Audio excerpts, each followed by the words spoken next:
Assalamu alaikum. So we're going to start off with our first ever video on A Level Edexcel Math, pure math, and the topic that we're going to start off with is functions.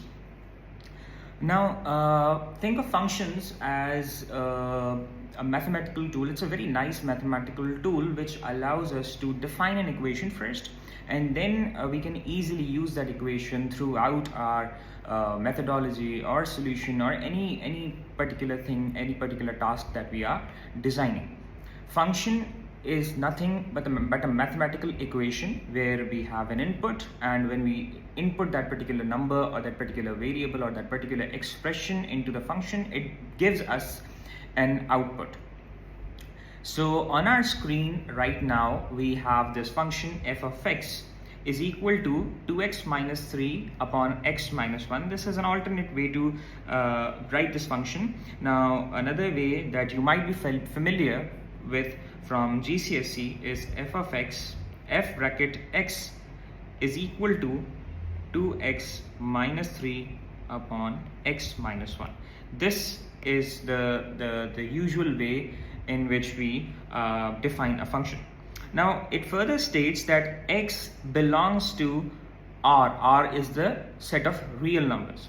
So what the function is defined in such a way that it can only get real numbers.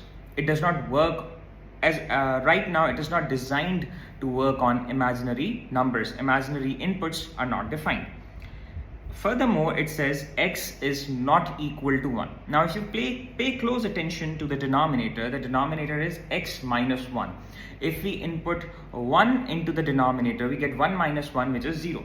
So if we input 1 here, it will become, the denominator will become 1 minus 1, which is 0. And remember this thing, that if the denominator is 0, then it is a big problem. It is undefined. If you plug in this expression in the calculator, you will get that this particular result will give you a math error. Math error is something that means that it is undefined by math. So we can never have a 0 in the denominator. We can never divide anything by 0. So that is why it excludes this particular input of x equals to 1 from the solution set. Now the first part is very straightforward. It says find the f inverse of 3. Now there are two ways to go about doing so. The first way is the lengthier way, where we first calculate the inverse and then we later on go backwards and plug in the value 3 in the input of the inverse function. So how do we calculate the inverse? It's a basically a two-step method. We first define that let y is equal to f of x. So if y is equal to f of x, then we do this very smart trick that therefore f inverse of y is equal to x. Now remember this thing, what does this mean? What is the significance of these two statements? It basically means that the output of a function is the input of its inverse. So if x is the input to the function and y is the output, then y becomes the input of its inverse, where x will be the output. So the input and the output basically swap their positions. That is all what inverse of a function means. Now let's move forward and make these substitutions. So in place of f of x, we'll write down y 2x minus 3 upon x minus 1. Now all that we need to do is make x the subject of the equation, because we are changing the input and the output, so we are going to change the subject of the equation. In order to do so, it's very straightforward. We take this x minus 1 entirely, we multiply, we get it to the other side, we get y x minus y, because y gets multiplied by x, as well as minus 1 is equal to 2x minus 3. And since we want to make x the subject of the equation, so x moves on one side, so we get rid of this 2x from here, we get yx minus 2x, and this minus y moves to the other side, we get y minus 3. If you have any issues with these manipulations, you may check out my GCSEs or O Level Math videos. I've explained these algebraic manipulations there. We take x common, we get y minus 2 equals to y minus 3, and this x and this y minus 2, these are being multiplied. So this y minus 2 ends up as the denominator on the other side. So we have x equals to y minus 3 upon y minus 2. Now what did we define x to be? We said that x is basically nothing but f inverse of y. Okay, so we're going to replace this x with f inverse of y and y minus 3 upon y minus 2. So all that I've done is I've replaced this x variable with f inverse of y. So we get f inverse of y is equal to y minus 3 upon y minus 2. Now what did we need? We needed f inverse of 3. So in place of y, we are going to input 3. So we get 3 minus 3 is 0 upon 1. So if the numerator is 0, that means the answer is 0. The denominator cannot be 0, but the numerator can be 0. That's fine. So this is the lengthy process where we have basically changed the function, the subject of the equation, and calculated the inverse first, and then we went on to basically plug in the value. The shorter method is that as I mentioned, that the input becomes the output and the output becomes the input.